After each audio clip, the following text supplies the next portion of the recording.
A Raw Deal. I'm Rebecca Lieb. I'm Jason Horton. And this is Ghost Town.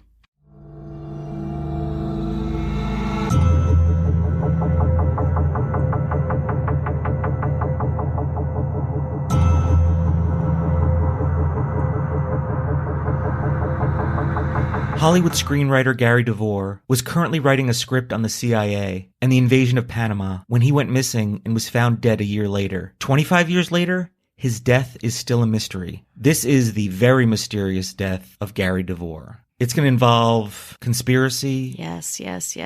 The CIA. Hell yes. Missing hands. Oh, I'm buckled up. I'm ready. I love a mystery. It's interesting you say buckled up. Oh, no. Gary Devore was born in L.A. County on September 17th, 1941.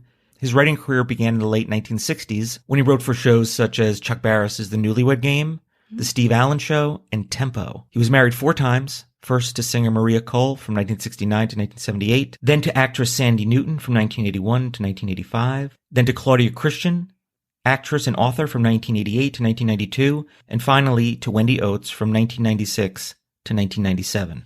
Gary worked as the vice president of production at De Laurentiis Entertainment before returning to filmmaking.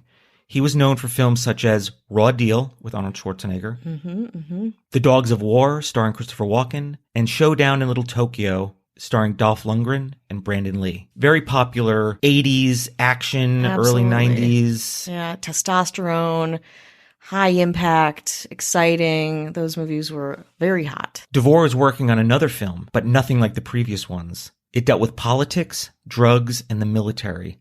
The film he was working on was about the U.S. government's involvement in drug trafficking and bank robberies, as well as the controversial invasion of Panama. Ooh, I can see how that might upset some people. Gary Devore was returning home on June 28th, 1997, after spending some time in Santa Fe, New Mexico, because he was experiencing writer's block and needed a change of scenery to spark his creativity and finish his script. And this script that we're going to get to is key to all these conspiracies and the strange occurrences around his death. Ooh, yeah. Gary drove home through the Mojave Desert, which is located in southeast California, southwest Nevada, with portions of it in Arizona and Utah. Gary lived in Carpinteria, where his wife Wendy awaited him. She decided to call her husband around 1 a.m., after he had not returned home and he had not called her. Later in the investigation, it was revealed that the telephone company did not record this call. However, Gary answered the phone without specifying his location. A year later, Gary was still missing. Missing persons posters were distributed, newspaper articles sharing the story of the missing screenwriter, an episode of America's Most Wanted aired, but no information came to light that could help in Gary Devore's disappearance. Oof. On July 8th, 1998, Gary Devore was found. Oh, no. What came next after this break? Hi, hello, how are you? Hello. Checking in. Checking in again. You can check in and you can check out. Yeah, you can do both those things fairly easily, in my humble opinion. Yeah.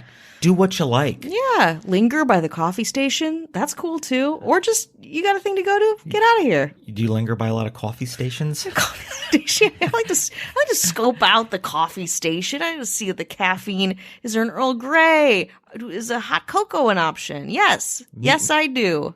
Hey, you want to go on a date? Sure. Where do you want to meet? You want to meet at the coffee station? And then you're like, I haven't heard from him since. We want to say hello to anyone who's listening, sharing, supporting the show, spreading the good word. Spreading it the far and holy wide. gospel. Yeah, that's right. The gospel according to Lieb. That's right, the Revelation book. It's all revelations to you, right? Whoa! And who and what and why would we be without our government?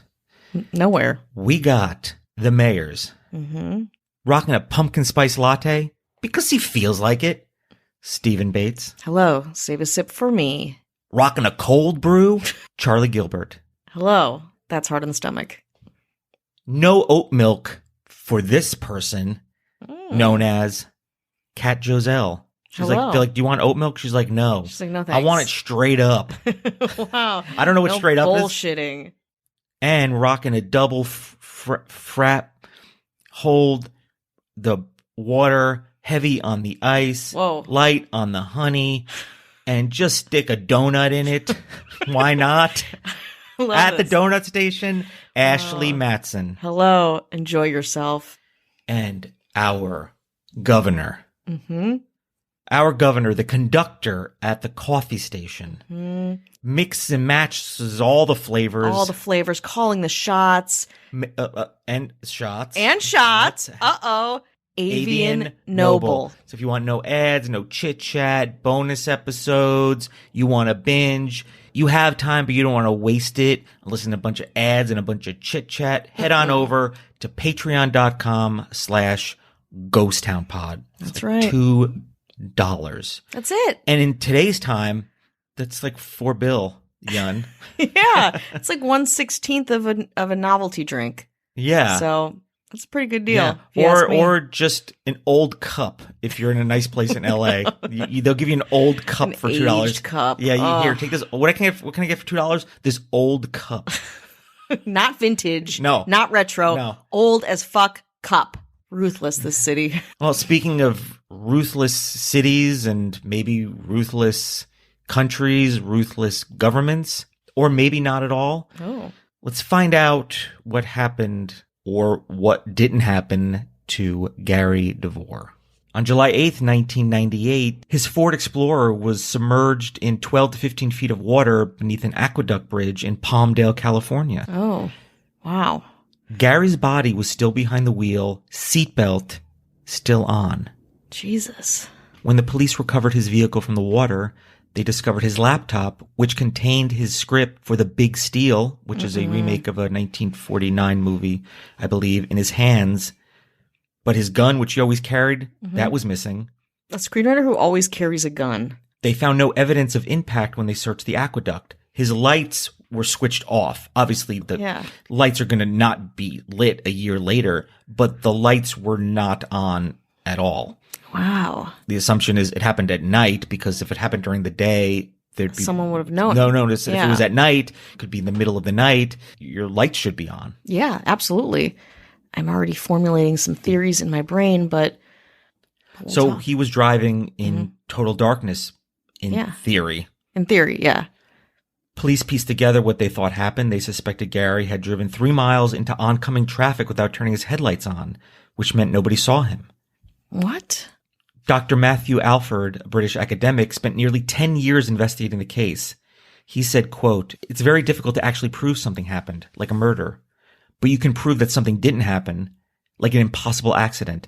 How can you possibly turn around on a motorway and drive 3 miles against traffic with your lights off? If those facts are accurate, and a range of experts say that it's not possible, then I would go as far as to say you've proven the first state-sponsored killing in the United States. It follows on deductively that it has to therefore be murder, and it has to be a cover-up, and there's no one else who can do that." His hands were missing. Okay. That is an important fact. That could be worse than it sounds because hands and feet, because of the thinness of like a wrist, would deteriorate quicker, and it's very easy for the hands to just be missing and decompose as compared to like a torso. It also seems like, where's his hands? Yeah, where the fuck's this guy's hands? And also, I think of when people are taking a hit on someone else, they usually will cut off their fingertips or hands to not so easily have that person identified. I mean, there's lots of other ways to identify people. Surely, he was identified because he had his own belongings on him, but it feels very like mob boss to me. But they did find 3 fingers, finger bones in the back seat. But when they were analyzed, the report said that those fingers were 200 years old. What?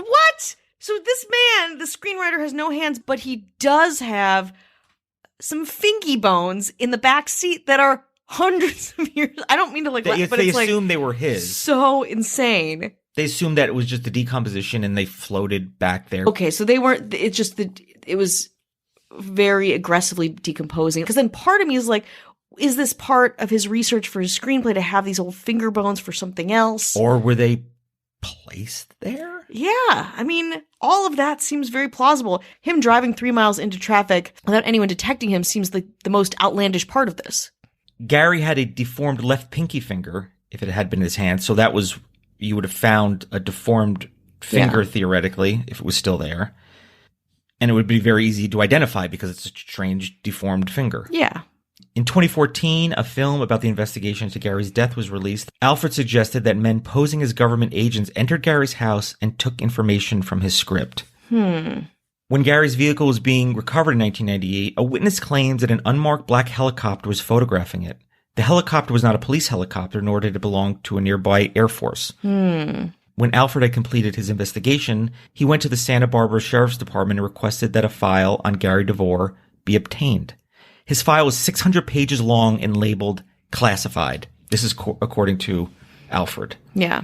They claimed that because there was new information on the case and they had to start from scratch and thus could not release the file. During the investigation, Alfred discovered that Gary was working with someone from the CIA. Okay. Now, I don't know if that means he was working with them, like, hey, I'm writing this movie. Yeah, will you and help deals me? with government corruption, CIA. Totally. Or was he working with them in another way? Oh, interesting. Yeah, I'm curious to know what happened to this CIA guy. The CIA historically is not forthright with information from any of its members, past or present. Devore's widow mentioned phone calls from government employees and was working on a document in Cyrillic writing, but never explained it to her. He sounds like an interesting guy at the very least. I mean, there's just like we talk about things that confuse investigations. There's so many like out there details in this case that it's like, oh, that makes sense. And you're like, no, it doesn't make sense at all. Not at all. She stated, quote, he had been very disturbed by some of the things he had discovered during his research. He was researching the U.S. invasion of Panama because he was setting the story he was writing against it, as well as the overthrow of Noriega and the massive amount of money laundering in Panamanian banks, as well as our own government's money laundering. What's crazy, too, is that this is all for a movie. This isn't like something political, like someone trying to usurp the government authority in certain ways. This is literally for people's entertainment, all of this. Gary Devore worked at Tonopah Air Force Base, also known as Area 52, and traveled to South America with the military. Gary knew Chase Brandon, who worked for the CIA in California. Chase is the cousin of actor Tommy Lee Jones. What? They met in 1981, and Gary's work with the CIA was described as, quote, very military related. Damn.